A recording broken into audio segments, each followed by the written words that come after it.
What's up, guys? Welcome to another Young Goods podcast off-season video. Today, the St. Louis Blues are making a lot of noise. They were quiet during the first day of free agency, but it seems the second day of free agency, they don't sign anyone to a significant contract, but they do add two interesting pieces. So what do they give up? Absolutely nothing. They give up future considerations to acquire Mathieu Joseph from the Ottawa Senators, along with a 2025 third-round pick. Joseph is currently being paid $2.95 million for the next 2 years, and they get Radek Faska at $3.25 million as well. Both young players under the age of 30 years old, giving up nothing, taking advantage of their cap space is definitely a plus in my book. Also, they sign the brother of Mathieu Joseph, Pierre-Olivier Joseph, who is a defenseman, to a 1-year deal. So there's going to be a family reunion for both players. Both guys grew up in Laval, Quebec, where we're from. So it's amazing to see that as well. In terms of the Dallas Stars, it seems as if, there's no room for Faska. They have other options in mind with, Logan Stankoven making an immediate impact towards the end of the last season. They want to open up a spot for him. Also re-signing Matt Duchene was another reason. And, clearing up some cap space as well. Clearing up some cap to make some cap space for them. If they decide to make any other moves, would be interesting as well. But St. Louis, I really like what they do here. What are your thoughts essentially on these two deals? Well, let's start with the Mathieu Joseph deal. As a Sens fan, it's not something I'm happy about, to say the least. I think you had a player in Mathieu Joseph who is a serviceable top 9 forward. Look, he in an extended role last season, averaging more ice time per game. He got 35 points. He's an incredible penalty killer. He's speedy. He's very versatile. You could play him with skilled guys as well as playing him in a kind of a traditional bottom 6 role. And for that contract at 2.9, I just thought it was good value there. But the Sens are in a situation now where Shane Pinto is still an RFA. It was reported that he asked for a trade, but it goes to show now that those rumors were denied. So they are looking for an extension with him, but they need the salary space to do so in order to add him and to add other depth options still, I believe, in free agency. So they signed David Perron to a $4 million deal yesterday, and that kind of made Mathieu Joseph the odd man out because they made their choice there. Ironically enough, there was an incident involving both players last year, and Dylan Larkin and Artem Zub as well during one of the Detroit-Ottawa games. But I guess they couldn't find a way to have these two guys in the same locker room together. But no, it's more along the lines that they need cap space, so they got rid of Mathieu Joseph, but they had to give away a third-round pick to do so. They get practically nothing for a fairly decent hockey player who had a definitive role on the Sens last year. So that's where my disappointment lies. As for the Blues, look, you're getting a guy who's going to add depth to your top 9. That's for sure. Look, I have it projected on the screen right now. Mathieu Joseph projected to open the next season on their third line, and for Radek Faksa, you get a good bottom 6 option who's been a consistent commodity in Dallas, good player for them. But I think they're another team, like you mentioned, had to juggle with cap space. Radek Faksa making just over $3 million became a luxury on their team for a bottom 6 forward, that's for sure. But St. Louis, like we've mentioned in previous videos, they didn't have any notable free agents to bring back and had cap space to work with. And Mathieu Joseph is a UFA in 2026 with 2 years left on his deal. So look, it's a nice little win for the Blues, and they're utilizing the fact that they do have cap space. So they added not only a draft picks, but two pretty good assets. Yeah, and Dallas Stars add basically a 20-point player, which is totally justifiable to put a player like that on your fourth line. So they could also put him in a third line role when there's injuries. Both him and Joseph could be put into penalty killing roles, like they have been put with their old teams, with the Dallas Stars and the Ottawa Senators. Joseph did see some time on the power play last year in an extended role. He had a very good season. There was rumors about him being on the move throughout the whole season last year, and they were saying that no one wanted his contract. And I think he played beyond expectations, and he lived up to his contract. And both players, being paid less than $4 million to play in the bottom nine, in the bottom six in a top nine role, especially in today's day and age with the salary cap situation. It could be pricey for teams, and what a team like the St. Louis Blues that have a lot of cap space, they utilized it to their advantage. And I was just taking a look at their lines and their team as a whole. This is a very young team compared to most teams in the NHL. They added Alexandre Texier as well to their bottom six, so they reshaped their whole bottom six completely. And I'm just looking at this team as a whole, and I think this is going to be a very sneaky underdog or team to look out for, a dark horse to make the playoffs, because I think they're taking the next step, in my opinion. And locking up Buchnevich today to a 6-year deal of $48 million, which would see him make $8 million per season, is absolutely amazing. This is a guy that they took calls on at the deadline, hoping to maybe trade him, and I thought that would have been a huge mistake if they would have done that. Thankfully, they did not trade him. He had 63 points in 80 games last year, 29 years old. And they're continuing to roll with this team. When they traded for Buchnevich, I believe that was an absolute steal. They didn't even have to trade up a first-round pick to acquire him from the New York Rangers. And he was always a productive player offensively and a top six forward for them for the last couple of years. So I'm very happy that they're able to do that. And in terms of the St. Louis Blues and their cap space, well, they have about $9 million left in projected cap space after these two deals. Just looking at their cap situation for years to come, they're in a pretty good position. They have their core locked up for years.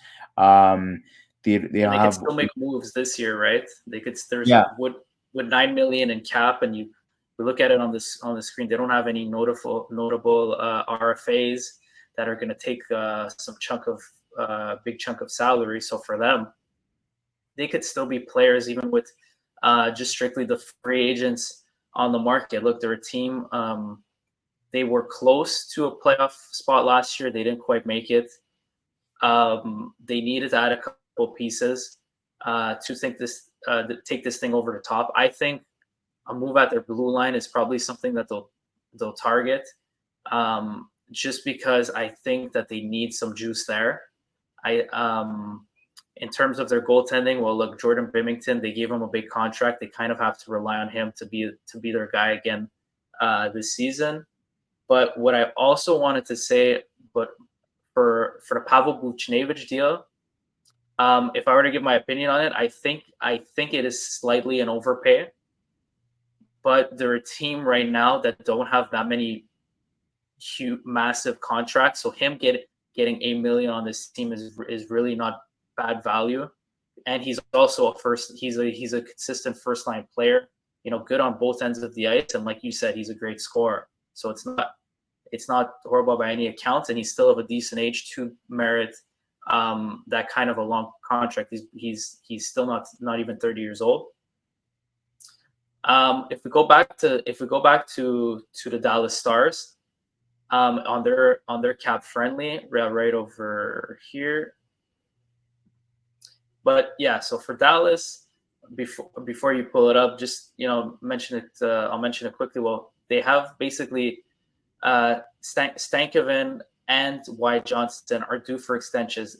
In Stankoven in 2 years, Wyatt Johnston in a year. So with Radek Faksa going to be hitting unrestricted next year, there was no way that they were gonna bring him back because they were gonna pay these other guys at some point. So it's either they got something for him now, or they were gonna get something at the deadline, or they got nothing for him. But they decided now was the time to trade him, and they got something out of it, and they're clearing the cap space that they need to clear ahead of time. So it's just a strategic move on Dallas's front, and I don't think Dallas fans should be too upset about it. Even considering the fact that this is a team that has a ton of forward depth as well. I'm looking at it right now. You got basically here they have 11 forwards already signed for next season. Most of which are very productive NHL players, even like from the bottom six guys like Sam Steele. So, if you're a Dallas fan, he was really, like I said before, just a luxury to have on your team at this point. And not only that, but, looking at their situation next year, they're going to have to let go of some guys, unfortunately, if they want to sign Wyatt Johnston and Logan Stankoven to extensions. You also have your captain and Jamie Benn. What's going to happen there? Is going to take a pay cut to stay competitive. He's obviously not worth 9.5 mil like he once was. So I do think, he will demand less, but you never know what other teams are thinking in terms of offering him, a deal. You have Matt Duchene, who they signed, for $3 million for another year, which is fantastic value for what he's accomplished this season. But, I'm not too crazy about their off season. The guys that they brought in on defense, Eli Lyubushkin and Matt Dumba, don't really, move the needle. I do believe that Chris is better than Matt Dumba. Eli Lyubushkin, I think he's an average defenseman, but Matt Dumba's been very underwhelming these last couple of years. And for sure, I agree that those are overpays. Yeah, if they want to win this year, they have to go all in this year, because last year they had a very good team, and unfortunately they fell short of expectations. I thought I had them, going to the finals. And I think a lot of people had, Dallas going, to the finals as well. They were one of the best teams in the league last year. Everything was clicking. They had, a good mix of vets with younger players that were, equally producing very well. And unfortunately, they didn't get it done. So I would say this is make it or break it for them this year. If they want to run it back with what they have as a forward core and have a good balanced, veteran / youth lineup, this is the year. And I don't know what else they will do in terms of trades. They have some cap space left to work with, and as of right now, they only have Thomas Harley to lock up, and I would lock him up long term based off how well he's played last year in a top 4 role. Yeah, and that's another thing, right? Like, I didn't mention it just now, but yeah, Thomas Harley is still an RFA. They currently have about just over $7 million in cap space to work with. So I think he'll at least command, he's still 22. He had this great offensive season this year. I think he'll command something in the 5 or 6 range. So yeah, getting Radek Faksa off the books, there was definitely this to consider as well. They're trying to re-sign guys part of their core, and I think Thomas Harley is definitely going to be part of the top 4 for this team for years to come. For me, in this case, with these 2 trades, Dallas is a winner. They get exactly what they want to do done. St. Louis doesn't have to add anything. They weaponize their cap space to get 2 bottom 6 role guys, with one of them that's able to play in the top 6 when need be. And I think the biggest loser here, unfortunately, once again, that we spoke about in a stream, is the Ottawa Senators. A guy where they could have, kept, or they could have, maybe gotten a little bit more for, and did not get fair value for him. Unfortunately, they have to even pair up a 3rd round pick with him just to, get rid of him. I thought after this season he would have had more value than that, but unfortunately that was not the case. And um, there was one interesting thing that someone wrote on Twitter that Nick Paul, a 7th overall pick, a 12th overall pick, 3 second-round picks, and 2 third-round picks have turned only into Nick Jensen and Linus Allmark after all. So, after, looking at the trade tree of Nick Paul and, the picks that I mentioned, coming down to what Ottawa still has, those are the only two guys they have. So I think that's poor business from Pierre Dorian, and Steve Staios is continuing to do a horrible job as the general manager of the Ottawa Senators, in my opinion. Well, yeah, well, I know he's just a year in as first time any GM in the NHL. He's had GM gigs in the juniors prior, but like this is just not a good start for him by any means. He's not able to negotiate any good value on these deals, especially we talked about this yesterday. The Chychrun deal is a bit of a farce in my mind for the player that they're giving away and not getting half of the return they got for trading for him at the deadline. And now with this deal, basically giving away another good player for nothing is it's a shaky start. The Allmark trade was probably his only breakthrough so far. But we'll see. I don't want to be too pessimistic as a Sens fan, but it is a disappointing start to the offseason. I'm just interested to see what they do moving forward with the Shane Pinto situation, and if Staios has other better moves in store for the rest of the offseason. Yeah, and there you have it, guys. Our breakdown of the whole St. Louis situation and the two players at the ad and the 3rd-round pick the ad as well.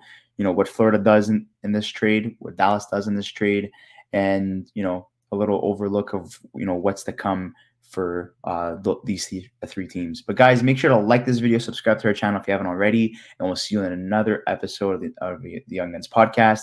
Whether it be a signing or a trade, we'll make sure to cover it. I don't think there's really much in terms of signatures left. Probably the most notable names are Jack Roslovich and Vladimir Tarasenko that are left. It won't be like last year or the years before that where, there were still top dogs that were left, to sign a contract, in July or in August.